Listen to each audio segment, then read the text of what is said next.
Hey, what's the deal, YouTube? It's your girl, Miss Honey.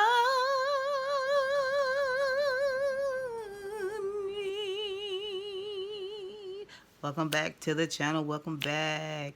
You guys already know what this is. Okay, this is going to be season 6 of Queen Sugar. This is episode 1, the premiere episode for the new season. So excited about it.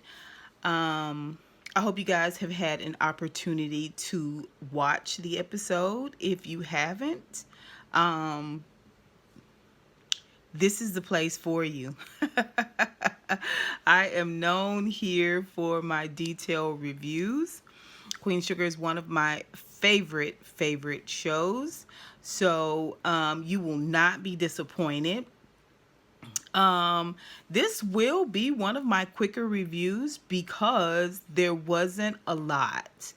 Um, I am going to definitely cut Ava DuVernay and the writers and the producers of each episode a little bit of slack because they're one of the few franchises that are giving us content during the panacea.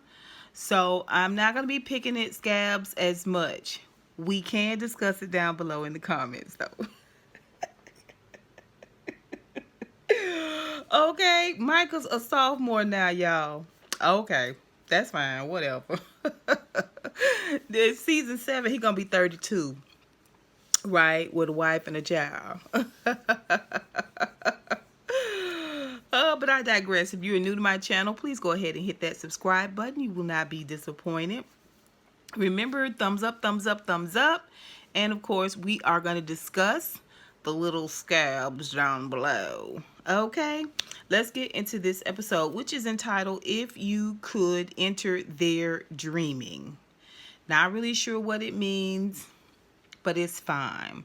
We're going to go character by character this go round. We are not going to go in chronological order as the show rolled out. It's just not necessary, right? So first things first, let's talk about Charlie and get her out of the way. We only saw her a little bit. She is in SoCal, South California, and she is there for like this political leadership type summit conference, and Davis is there with her. She has hopes and aspirations, quite possibly, of branching outside of St. Joe politics and maybe doing something on a much larger scale. She's got a lot of eyes on her, and it could be a good move for her. It could be a good look for her, right? Davis is 110% supporting her. They are nestled up in a little beach bungalow, child, looking all good and tasty and light skinned, and they have a little bit of conversation about if she should move forward within this political career. And also the burning question is if this is going to be serious and we're going to lock this down, which Davis is like, I am definitely serious. Sign me up. My name is on the dotted line. You know what I'm saying? I'm co-signing on all of this. You got my backing. I love you for life, right? She's not so sure. He's okay with her taking her time, but she says if we are going to do this, if we are going to be serious about this, then we maybe need to think about telling our family, right? That is the end of Charlie for this episode. She looks really pretty. She and Davis look really good together. So I'm excited to see, how that flushes out and, grows as the season goes on. Now, let's talk about Micah. Micah is, as you know, at Xavier University because the pandemic and a bunch of stuff that's going on. He is actually taking like some extension courses at this college. I think the college is called Frankfurt, and they are doing classes via Zoom like most people during the panacea. And you got a row of students, but Micah's doing all the talking. And then in the larger block down below, you've got a very beautiful professor. And they are going on and on about Marcus Garvey and just all of this, super woke, super conscious cultural discussion about Marcus Garvey, Malcolm X, and the and it he is continuing on with his commitment to make a difference, following in his auntie Nova's footsteps. um he is there in St. Joe. He does stay connected with Aunt Vi and the rest of the family, except he's got a boo. And he and Aunt Vi are supposed to meet up for breakfast. She made this beautiful, fabulous breakfast so that they can visit and spend some time together. And he's oversleeps. He oversleeps because he is with his boo, right? And he kind of tries to lay it on thick with Aunt Vi and tell her, oh yeah, he was in the library. She was like, if your library got a coochie, you in the library. You ain't fooling nobody. Just make sure you wrap it up and you stay protected, okay? You don't need to have no little accidents, okay? And he's just like, oh, okay, Aunt Vi, I don't want to hear all that. Out comes the young lady, and guess who it is? His professor. She talking about round 2, your stamina is amazing, all of these types of things. I was just like, Micah, have fun. I mean, she does mention that he's a sophomore. They want us to know that he is of age to be out here, licking and sticking. So yeah, Micah out here full grown doing all these sophomore freshman type things. I can't even say nothing, Micah, because your girl got a pass too.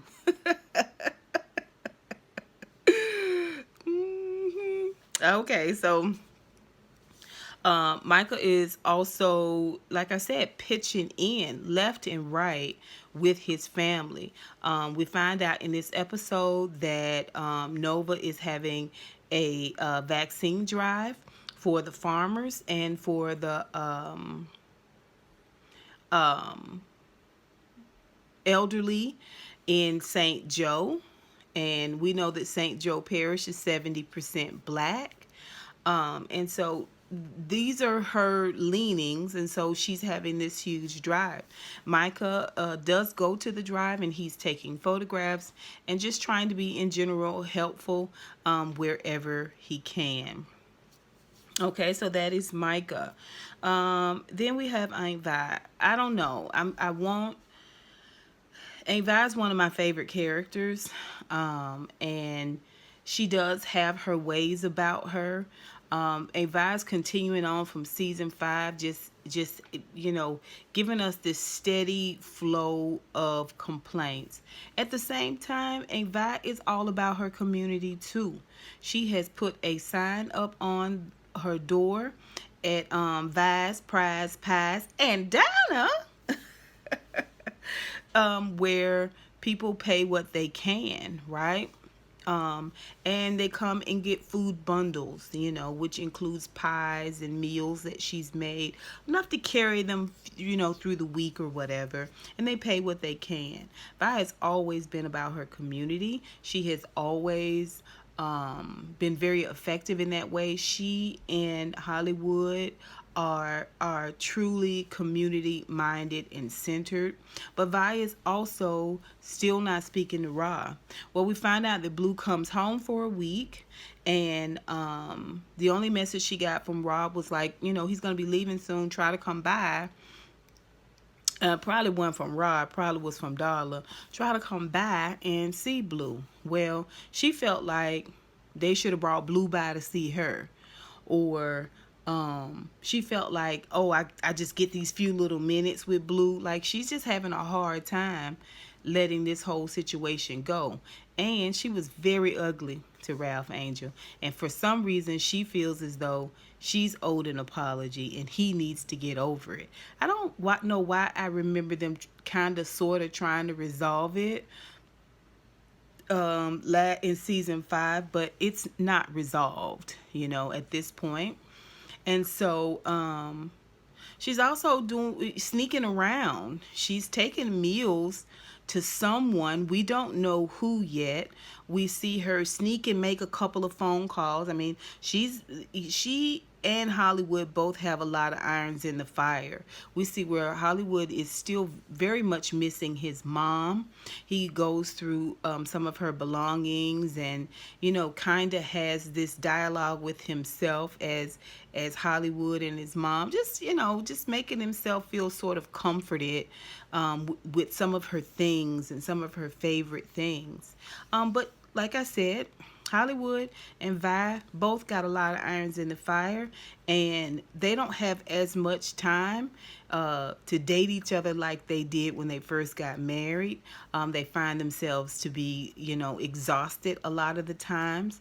One thing is for sure, Hollywood is super, super, super protective of Vi and respectful of Vi, and he's given her a lot of rope, a lot of leeway to be this kind of curmudgeon, especially when it comes to Ernest's kids.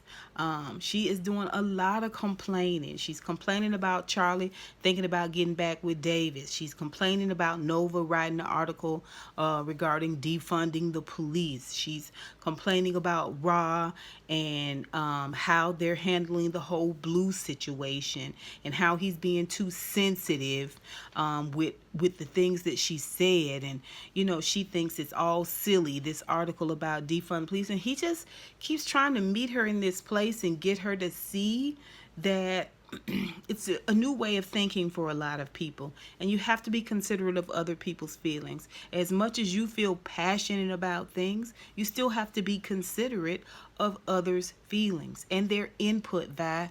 But she's constantly shutting it down and walking off, and she's sneaking off to this what looks like the Bates Motel and knocking on the door and leaving a bag and scurrying off. At least she's scurrying off. You know what I'm saying? Instead of tipping and diving with a trench coat in the shadows and sliding inside of the slimy motel.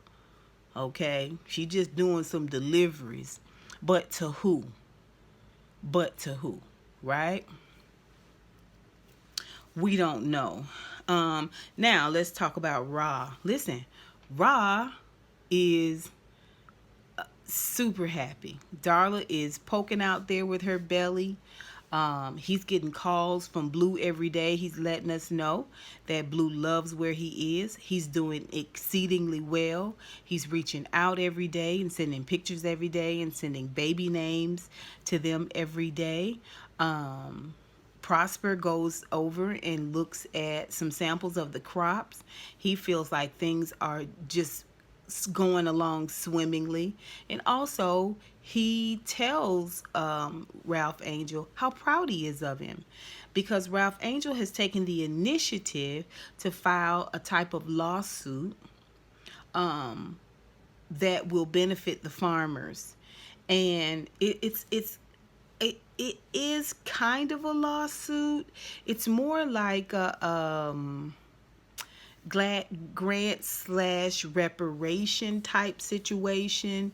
Basically, they're putting the government's feet to the fire, and they're using this lawsuit to get what is owed to them as black farmers, right?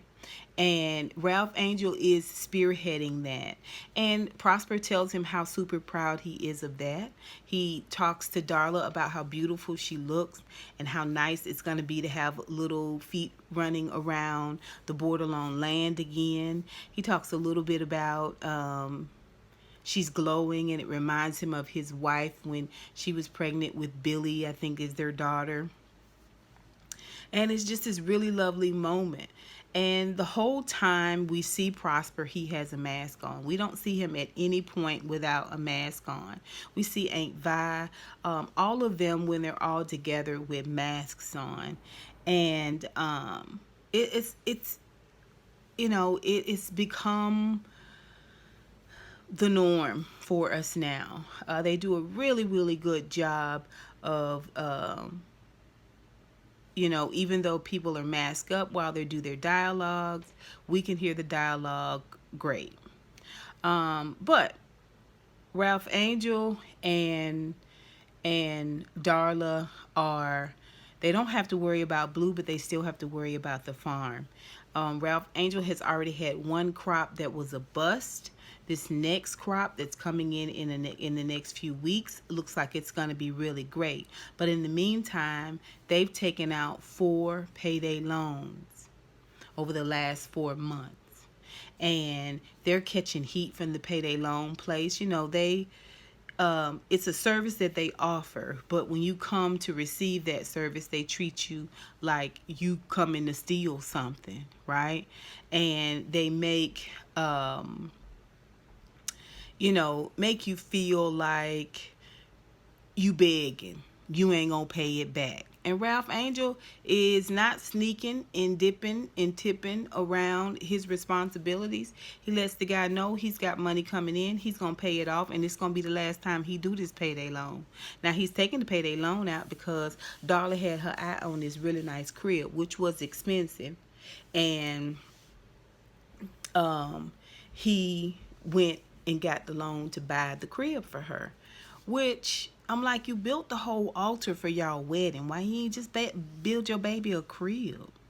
You know what I'm saying? Like, okay, I wouldn't have took a loan out for that. That's like taking a loan out to get McDonald's, in my opinion. It's not necessary when you could cook at home. But this is what he did. Darla's surprised. He really loves her. He's really excited about having this baby come along. He's also getting phone calls from collections people, okay, and he explains to them he just give him a little bit more time, and of course they're disrespectful and nasty acting. He's not working at the senior center anymore because he was really concerned about possibly bringing COVID into Darla. And with her being pregnant, it was a major concern of his. So, they're a young couple and they're trying to make ends meet, and he's trying to do it in honesty and transparency in terms of his bills. At the same time, he's being super, super responsible as a part of Nova's vaccine drive. His portion, they all had a part in it. Micah took photographs. Aunt Vi was making lunches and water bottles. Prosper is helping pass out as well as getting vaccinated. Little snack bags Vi and Hollywood did.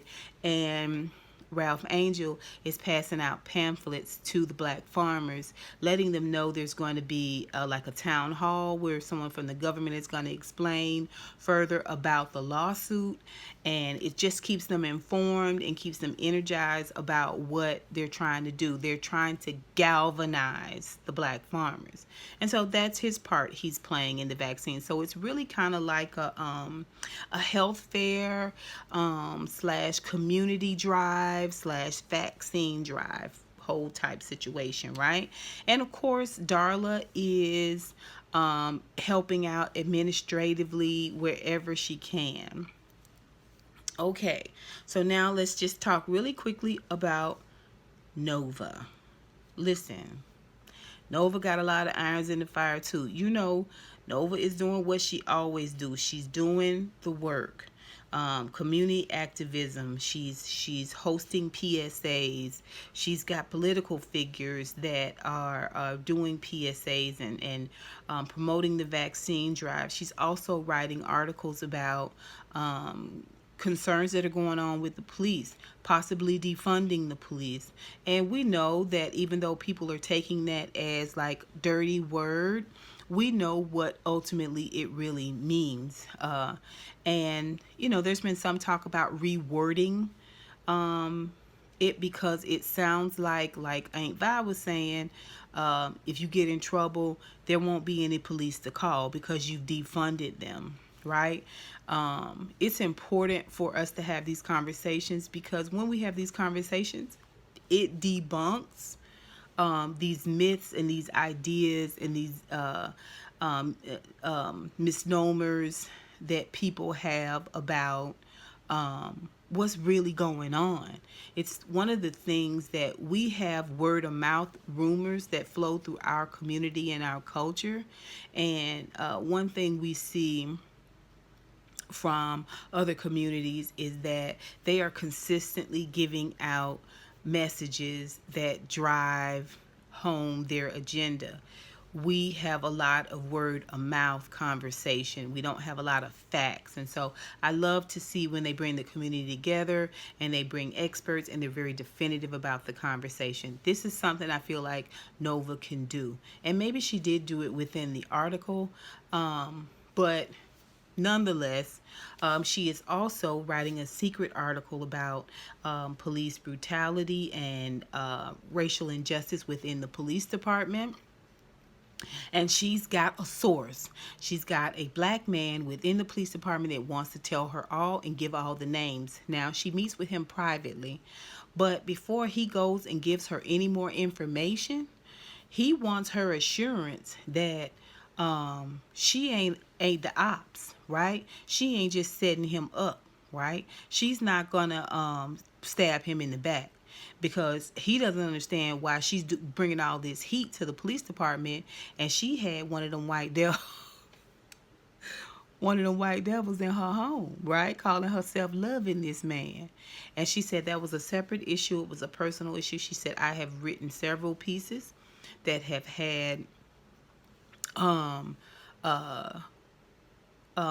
informants, private informants, and I have never disclosed any information or their names. She said I would never do that. She reassures him, and he goes on to tell her about the horrible things that have been done, the disrespectful things that have been done to him while he's in the police department, and he's naming names. She's going to do a huge investigation about it. Well, she is taking phone calls. She's got this drive, this vaccine. She's got everybody working this vaccination drive. She's going to pick up Prosper and other people to bring them to the drive.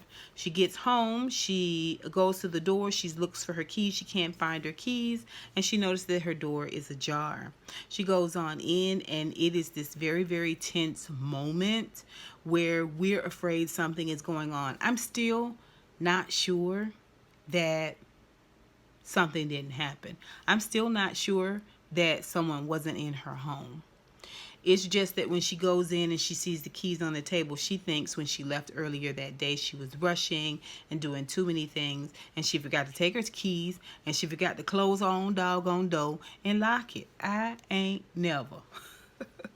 I may have had to come back twice to make sure I let my garage door down because I couldn't remember, but you best cool believe I got my keys, right? How you drive your car? Nova, I don't know. And she just kind of talked out loud and closed the door. It was a very tense moment. I kept waiting for something to happen. And I'm not so sure that with everything that she is doing, speaking out against the police, that she may have had those keys taken from her. This may be some of the games that they play, sitting outside of your house, pulling you over for no reason, running you half off the road, right? Killing your dog, cracking your window, lighting crosses in your yard. Like, they will go to great lengths, right? To back you off of them. So Nova needs to keep her eyes peeled, and she doesn't need to be naive at all. And while she at it, she might want to get her a gun. I'm just saying. Okay. So like I said, she goes to pick up Prosper, and Prosper has this really, really heartfelt moment, conversation with her in this moment where he talked about how he felt like because of his age, his own government was telling him that it wasn't his living wasn't worth it. He wasn't valuable. Just go on and die on off, and we won't have to worry about the elderly, right? And she says, "No, sir, you are valuable. We need you," and it is completely true. All of the wisdom and the knowledge that Prosper has, Ralph Angel needs it. Micah needs it. Hollywood needs it. The other young farmers need it. We need our seniors, okay? Because a lot of young people, I think they're Generation Z's and some of the Generation X's, millennials, whatever, I don't know.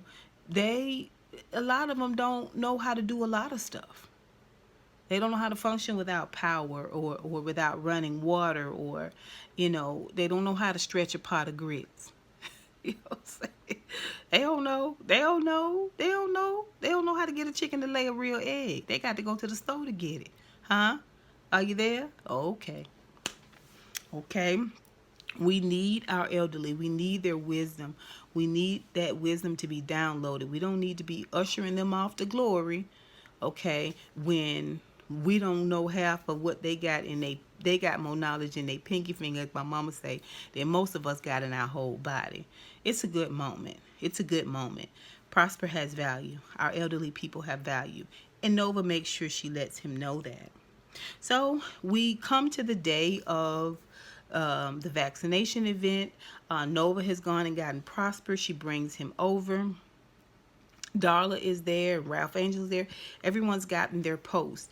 When Nova and Prosper get there, they notice immediately that there are a lot of people there.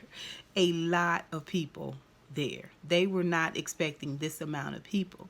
So soon we find out that this vaccination drive is specifically for the elderly in St. Joe, the black farmers, right? To get them vaccinated, and the underserved, and it gets out of hand because there's people that come from St. Thomas Parish. There are people in line. It was kind of blatant. Like I said, there was a lot of issues. I'm not going to really pick at that. Like I said, I know that they were trying to do a lot to bring this show back and to have it be of value to us, but it was just a lot of stuff, of headlines in one episode. We got Confederate flags on cars. We got Karens, in the crowd. We got rednecks. We got, they're pushing and shoving the elderly out of the way. They're sneaking into the containers and taking, I don't know what they was taking, because the vaccination's got to be kept at a certain temperature. So I don't know what the heck is going on with that. But basically, it's some of what we saw where they are trying to come into our communities and take the vaccines from black people. They, for whatever reason, someone's not having a drive in their community and they're trying to get this shot, and they come over to our community and try to horn in on that. It This is how the scene was set up.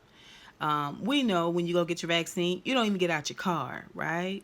Like, if you're going to a facility to get it done, yeah, but in this setting, you don't even get out of your car. There were people everywhere, walking around everywhere. People had masks on, but it's complete chaos. People had registered online. Like, it's poorly done. It was poorly done. When you register online, you give them your address, you give them your information. They verify all of that when you come in. You verify the information line by line. If for each person that's registered, there should be a shot. right? If the person isn't registered, they don't get a shot. And that's just what it is, right? Doesn't matter if they're from St. Joe's or not. If you're not registered, you don't get a shot, right? Or maybe with whatever's left over, if people didn't show up, maybe then that they will give a shot. But I mean, anyway, how they rolled it out was it was this complete chaos. Nova ended up having to call the police. I thought it was so funny because she's sending pregnant Darla to the back of the line to tell people that they may have to wait a little bit longer. I was like, girl, if you scared something gonna break out, why would you send a pregnant woman to deliver the information? But it's fine. So Nova ends up having to call the police because she's afraid it's going to get out even more out of hand. So because of course she wrote this piece, when she calls the police, they come. They are completely biased towards the white people. They side with the white people. And you know, it's this whole Karen situation where the police come and they're just like they are blatant, egregious, obnoxious. These southern drawl accents was pissing me off. It was triggering me. Okay, maybe you should think about that when next time you know yada yada yada and this is discrimination. I was like, okay.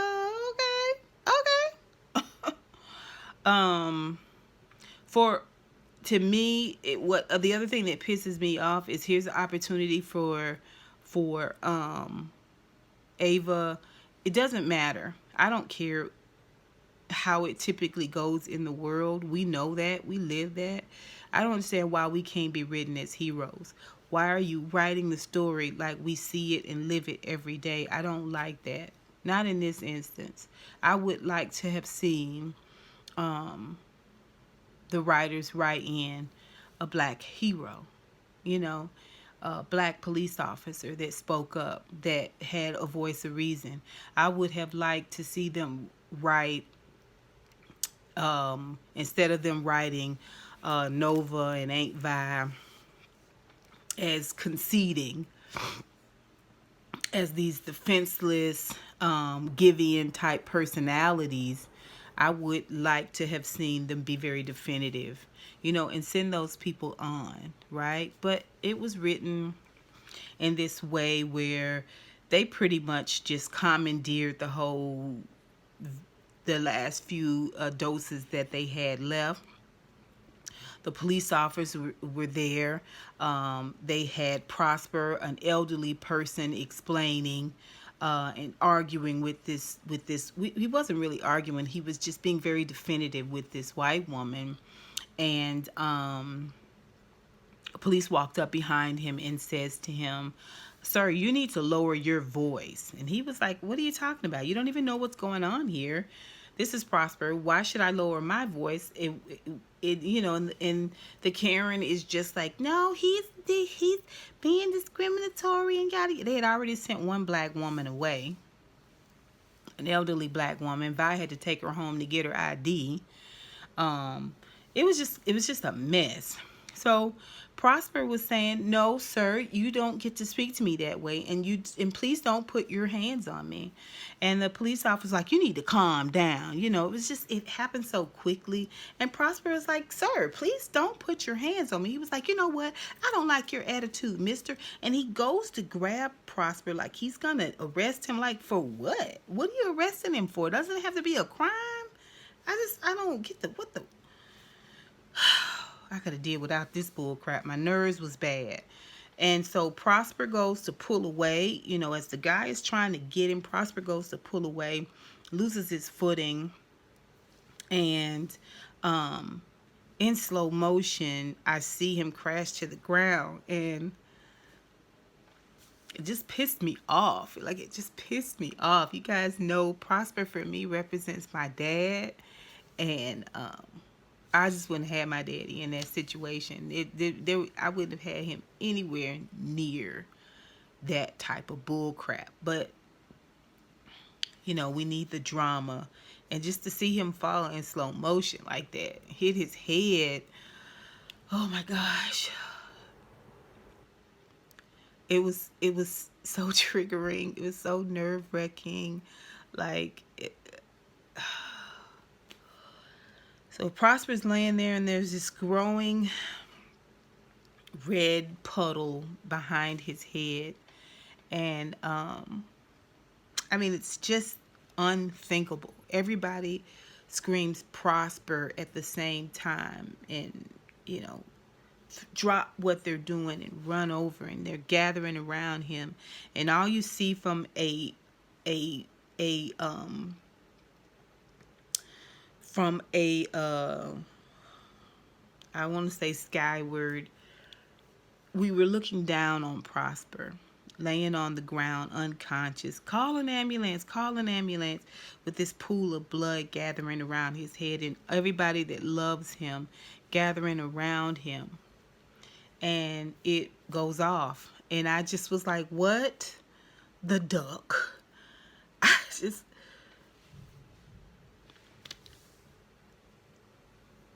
next episode we get to finally meet one of Prosper's daughters, and and we'll pick up from there next week.